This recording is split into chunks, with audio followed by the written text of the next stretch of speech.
जैसे हम मौलियर को प्रकाश प्रियांशु जी के माध्यम से सुने, सिर्फ एक बात मैं मौलियर के बारे में कहना चाहती हूँ कि अगर आप इनके नाटक पढ़े, पाठक के दृष्टिकोण से कह रही हूँ कि आपको शुरुआत में ये बहुत हंसाएंगे, लेकिन हंसाते हंसाते एक ऐसी त्रासदी पर लाकर खड़ा कर देंगे कि आपको समझ आएगा कि क्या वो हंसना सही था।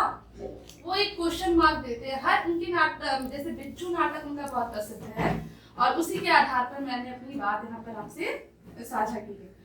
अब जयशंकर प्रसाद नाटक की दुनिया में जो कह सकते हैं ना, सबसे ऐसे नाटककार जो बहुत विवादित भी रहे हैं, लेकिन उनको छोड़कर हम आगे भी नहीं बढ़ सकते, इस तरह के नाटककार है। सबसे पहले मैं एक काम मैं भूल गई थी। विजय मैम, आप कृपया वहां पर यहाँ पर आके बैठिए प्लीज प्लीज मैम।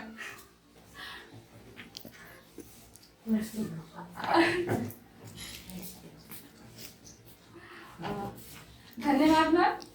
फिर मैं आती हूँ जयशंकर प्रसाद पर। ये 30 जनवरी 1889 को इनका जन्म हुआ और मृत्यु 15 नवंबर 1937, मात्र 48 साल की उम्र। इन्होंने मतलब आप कह सकते हैं कि 5 दशकों तक ये जीवित रहे और इसके बाद हम भारतेंदु कहते हैं कि बहुत कम समय में उन्होंने बहुत बड़ा काम किया है।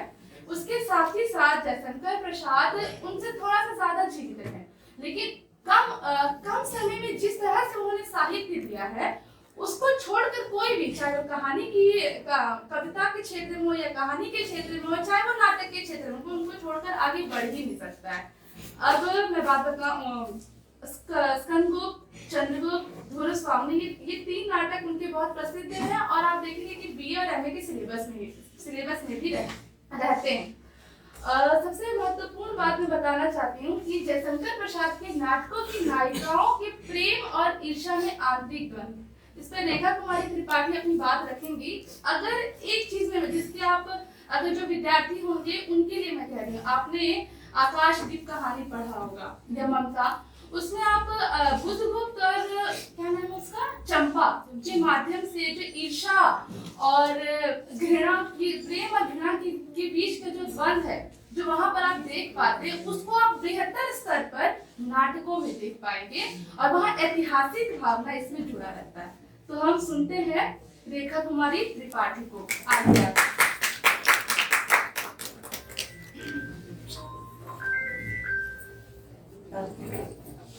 इस रंग अंडा निबंध को उपस्थित सभी गुरुजनों को मैं प्रणाम करना चाहती हूँ और मुझे इस आलेख का पाठ करने का ये अवसर प्रदान किया गया, उसके लिए मैं धन्यवाद देना चाहती हूँ। मेरे आलेख का विषय है जयशंकर प्रसाद के नाटकों की नायिकाओं के प्रेम और ईर्ष्या के आंतरिक द्वंद।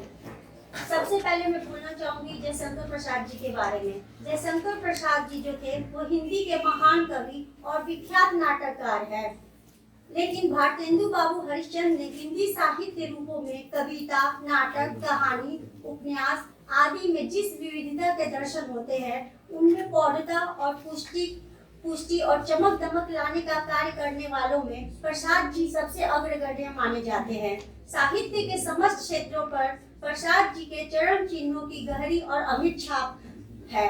भाव की गंभीरता, विचारों की प्रौढ़ता, कल्पना की मौलिकता और उदारता, मानसिक और सामाजिक क्रांति की तरफ हिंदी साहित्य शैलियों के आविष्कार की नवीनता आदि गुणों के कारण प्रसाद जी हिंदी के अपने युग के निर्माता और नेता कहे जाते हैं। प्रसाद जी ने साहित्य के प्राय सभी क्षेत्रों में अपनी मौलिकता की गहरी छाप अंकित की है। जहाँ तक नाटककार प्रसाद जी का संबंध है, वे हिंदी के सर्वश्रेष्ठ नाटककार है। जिस प्रकार उनका कवि व्यक्तित्व और कृतित्व महिमामय कालजयी है, उसी प्रकार उनका नाट्य साहित्य जो है वो गौरवमय और हिंदी साहित्य सेवाधि का अमूल्य रत्न है। सज्जन, सबसे पहले सज्जन, प्रायश्चित, एक घूट, कामना, विशाखा, राजश्री, जन्मेजय का नागयज्ञ, आजाद शत्रु, चंद्रगुप्त, स्कंदगुप्त और ध्रुव शामिनी प्रसाद जी की सुप्रसिद्ध नाट्य कृतियां हैं। कथानक संगठन और मनोवैज्ञानिक और सूक्ष्म चरित्र चित्रण, रमणीय कल्पना प्रधान शैली तथा गंभीर जीवन संदेश के कारण ये कृतियां प्रसाद जी की अच्छे कृति का आधार बन गई है। अब मैं बात करना चाहूंगी उनके नाटक को कहाँ से लिया गया, उनके नाटक की शुरुआत कहाँ से हुई है। प्रसाद जी ने अपने नाटकों के माध्यम से वैदिक काल से लेकर हर्षवर्धन तक के युग की भारतीय सांस्कृतिक चेतना का इतिहास अंकित किया है। इतिहास के सूक्ष्म से सूक्ष्म तथ्यों का प्रसाद जी ने अध्ययन किया था। उनकी कल्पना शक्ति अद्भुत थी। उनके नाटकों में युग विशेष मतलब नाटक जिस युग में है का बड़ा ही मार्मिक चित्र उपस्थित किया है। वर्तमान जीवन की समस्याओं को भी उन्होंने ऐतिहासिक वातावरण में उपस्थित किया है। राष्ट्रीय भावनाओं का समर्थन, पात्रों के चरित्र चित्रण में मनोवैज्ञानिक पद्धति का ग्रहण, पात्रों मतलब विशेषकर नारी पात्रों के हृदय में उठने वाले अंतर्द्वंद एवं बाह्य द्वंद के आधार पर वातावरण का चित्रण, नारी पात्रों की बहुलता एवं सक्रियता, गीतों का आधिक्य, कथा सूत्रों की बहुलता, पाश्चात्य और पौवार्त मतलब भारतीय नाट्य शैलियों का समन्वय, भाषा की तथ्यात्मकता आदि अन्य विशेषताएं हैं जो उनके नाटकों को लक्ष्य की जा सकती है। इस तरह पूर्व एवं पश्चिम नाट्य रचना की शैलियों और तत्वों का मिश्रण किंवा समन्वय से प्रस्तुत किए गए प्रसाद जी के नाटक इतिहास और कल्पना का मधुर सामंजस्य प्रस्तुत करती है। जहाँ तक देखिए हमें पहले पाश्चात्य नाट्य शास्त्रों में ही अंतर्द्वंद देखने को मिलता है। तो पाश्चात्य नाट्यचार्यों ने नाटकों में अंतर्द्वंद का होना आवश्यक माना है। उन्होंने उसी नाट्य कृति को श्रेष्ठ कहा है जिसमें पीड़ित मानव का सजीव चित्रण रहता है।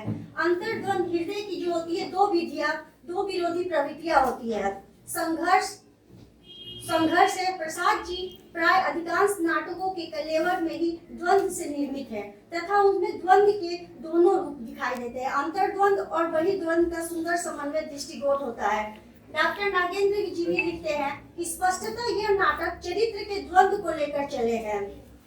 नाट्य सृजन में चरित्र चित्रण की प्रधानता को सूचित करने वाले तत्व अंतर्द्वंद है। अंतर्द्वंद जो होता है वो मानवीय चरित्रों को सजीव बनाता है। इस तत्व की समुपस्थिति से ही पात्र सहज और जीवित मनुष्य लगते हैं। बिना अंतर्द्वंद के जो मनुष्य है वो जीवित नहीं लग सकता है। यहाँ तक प्रसाद जी के नाटकों में पात्रों विशेषकर नारी पात्रों के हृदय में उठने वाले प्रेम जनित अंतर्द्वंद और पद प्रतिष्ठा एवं अधिकार के कारण उत्पन्न ईर्ष्या का संबंध है वो पुष्कल रूप में देखने को मिलता है। उनके काव्यों में जिस प्रकार का अंतर्द्वंद और बहिर्द्वंद का समुचित चित्रण पाया जाता है उसी प्रकार उनके नाटकों में भी। यहाँ एक बात ध्यान देने लायक कि बंगला के प्रसिद्ध नाटककार द्विजेंद्र लाल राय ने भी नाटकों के चरित्र में अंतर्द्वंद की स्थिति को देखे जा सकते हैं, जहाँ दिखाया है। किंतु प्रसाद जी का अंतर्द्वंद विधान द्विजेंद्र लाल राय के नाटकों से तद्भुत भिन्न है। द्विजेंद्र लाल राय के पात्रों के अंतर्द्वंद को अति नाटकीय और भावातिरेक के साथ व्यक्त किया गया है, जो अतिरिक्त संवेदनात्मक संलापों और अकारण उच्छ्वासों के रूप में फूट पड़ा है। द्विजेंद्र राय के चरित्र चित्रण में शाहजहां, नूरजहां, चाणक्य आदि के तीव्र अंतर्द्वंद को उन्मादकारी उद्वेलन परिलक्षित होता है। लेकिन प्रसाद जी का जो अंतर्द्वंद है वो विधान अंतर्द्वंद का चमत्कार मात्र प्रदर्शित करने के लिए नहीं हुआ है, अपितु मनुष्य जीवन की विषमता को समता और मानवीय भावनाओं, विचारों और क्रियाओं को बेसुरे राग को उभारते हुए जीवन को चिर आनंदमयी लय की व्यंजना के हेतु नियोजित है। स्कंद रूप में जो विजया है, स्कंद रूप में विजया जैसे अंतर्मन की अल्यात्मक वासना की भाग दौड़ को लक्ष्य करके जब नाटक की नायिका देवसेना से कहती है कि विजया प्रत्येक परमाणु के हिलने से एक लय है, मनुष्य ने अपना स्वर विकृत कर रखा है, इसी से तो उसका स्वर विश्व वीणा में सीखने नहीं मिलता। पांडित्य के मारे जहाँ देखो बेताल बेसुरा मिलेगा। तब तक वो अंतर्द्वंद के भीतर से ही जीवन की आनंदमयी किंवा प्रेममयी लय की प्राप्ति की सार्थकता को महत्व प्रकट करती है। प्रसाद जी द्वारा चित्रित अंतर्द्वंद राष्ट्र प्रेम, स्त्री पुरुष के सहज प्रेम प्रवाह तथा नागरिक रिश्तों के टूटने और बढ़ने की स्थितियां सामने लाते हैं।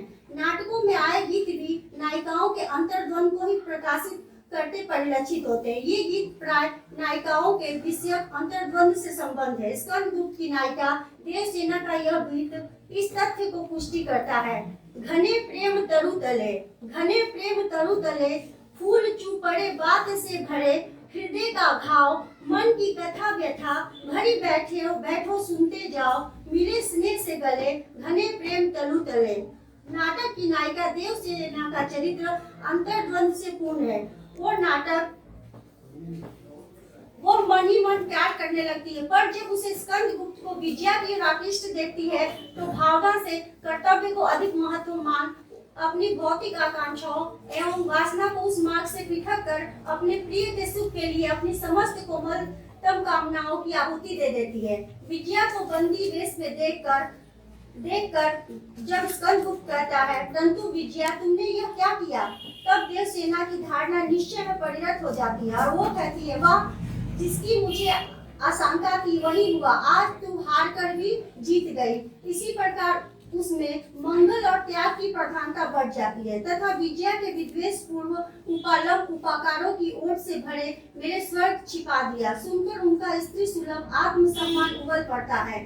अपना राज्य देकर देवसेना ने स्कंद का प्रणय शरीर खरीद लिया। यह उसके प्रियतम स्कंद के लिए सम्मानजनक ना था, अतः वो पूर्ण विश्वास के साथ कहती है, देवसेना सूक्ष्म देकर प्रणय नहीं लिया चाहती और अंत तक अपने वचनों पर दृढ़ बनी रहती है।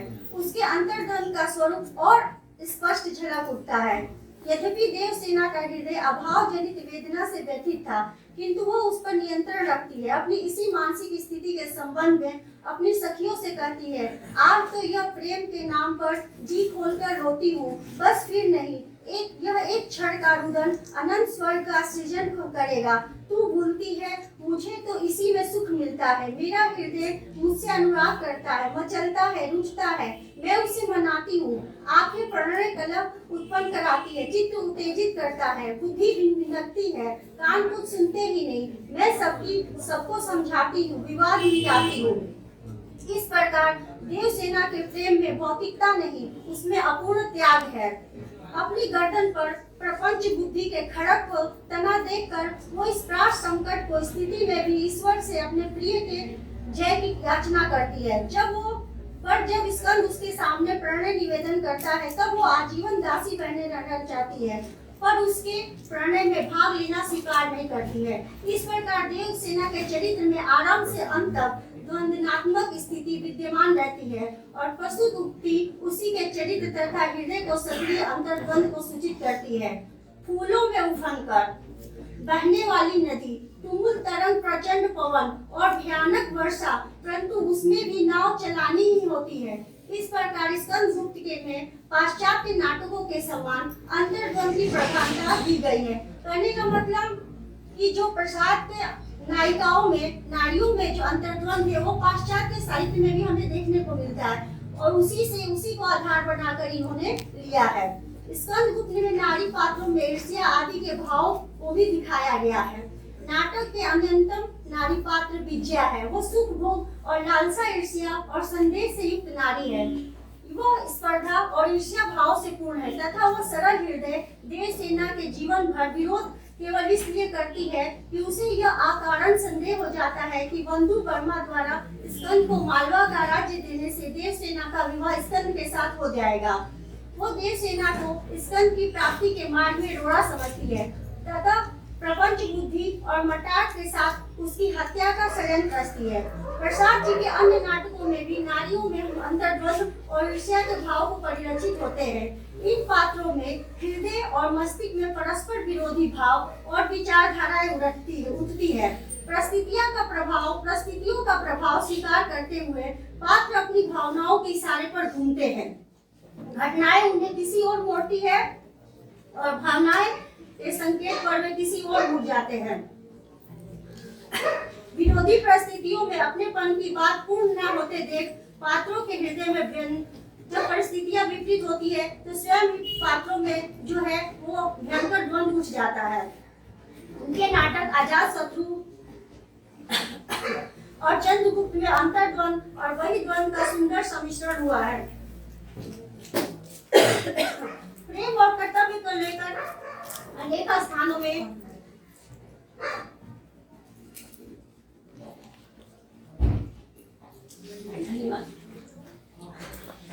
माफी चाहती हूँ गला सूखने की वजह से। प्रेम और कर्तव्य को लेकर अनेक स्थानों में इन नाटकों में द्वंद्व के दृश्य आते हैं जिनके मन में डूबने उतरने लगता है। आशा और निराशा पात्रों को अपने झूले में झुलाती है।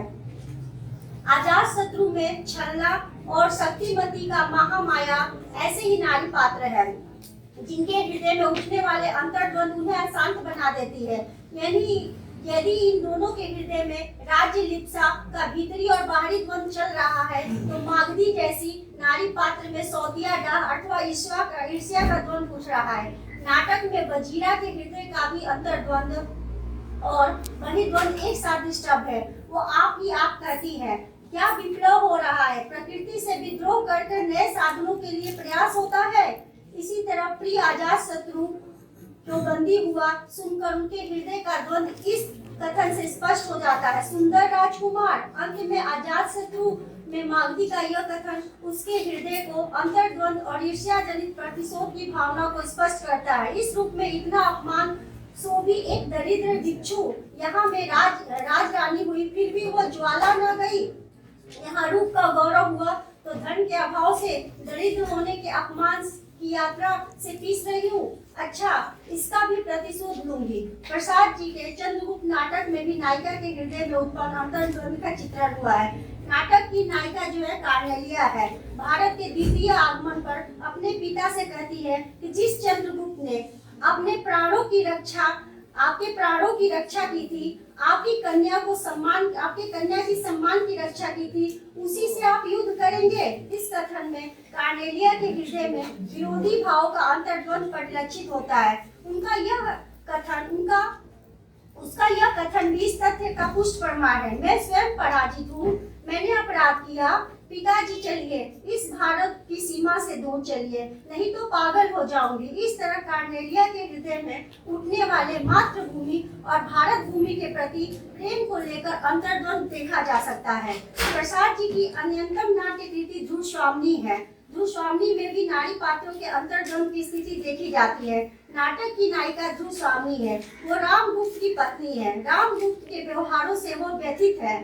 रामगुप्त के बड़े भाई चंद्रगुप्त के प्रति आकृष्ट है और उससे प्रेम करती है। इस स्थिति के कारण उसके हृदय में अंतर्द्वंदों की सृष्टि होती है। मंदाकिनी के द्वारा भावी शब्द से संबोधित किए जाने पर वो अपनी स्थिति को स्पष्ट करती है, बस राजकुल के अनंतपुर में मेरे लिए ना जाने कब से निरो अपमान संचित रहा, जो मुझे आते ही मिला। इस राजकीय अंतःपुर में सब जैसे एक ही रहस्य छिपाए चलते हैं और बोलते हैं और मौन हो जाते हैं। यह तो स्वर्ण पिंजर है। सेविकाओं ने अपनी वास्तविकता स्थिति बताने के लिए वो कहती है कि मैं महादेवी हूँ ना। यदि यह सत्य है तो क्या तुम मेरी आज्ञा से कुमार चंद्रगुप्त को यहाँ बुला सकती हो? मैं चाहती हूँ कि आप अमात्य के साथ ही कुमार के से भी कुछ बातें कर लूं। ध्रुवस्वामिनी का यह कथन इस कथन को स्पष्ट करता है कि उसके हृदय में भी अंतर्द्वंद की आंधी चल रही है। उपयुक्त विवेचन विश्लेषण के आधार पर निष्कर्ष रूप में हम कह सकते हैं कि जयशंकर प्रसाद के नाटकों में भारतीय और पाश्चात्य दोनों प्रकार के तत्वों और शैलियों का सम्मिश्रण और समन्वय हुआ है। पात्रों विशेषकर नायिकाओं के हृदय में उठने वाले अंतर्द्वंद पाश्चात्य नाटक के तत्वों जैसे तत्व का ही सम्यक चित्रण हुआ। इसके साथ ही असत्य नारी पात्रों के हृदय में उठने वाले ईर्ष्या और ईर्ष्या जनित प्रतिशोध के भाव को देखे जाते हैं। प्रसाद के प्राय सभी नाटकों में विशेषकर अजातशत्रु, चंद्रगुप्त, स्कंदगुप्त, ध्रुवस्वामी जैसे नाट्य कृतियों में नायिकाओं के में अंतर्द्वंद असत्य नारी पात्र में ईर्ष्या के भाव का सफल चित्रण हुआ है। धन्यवाद।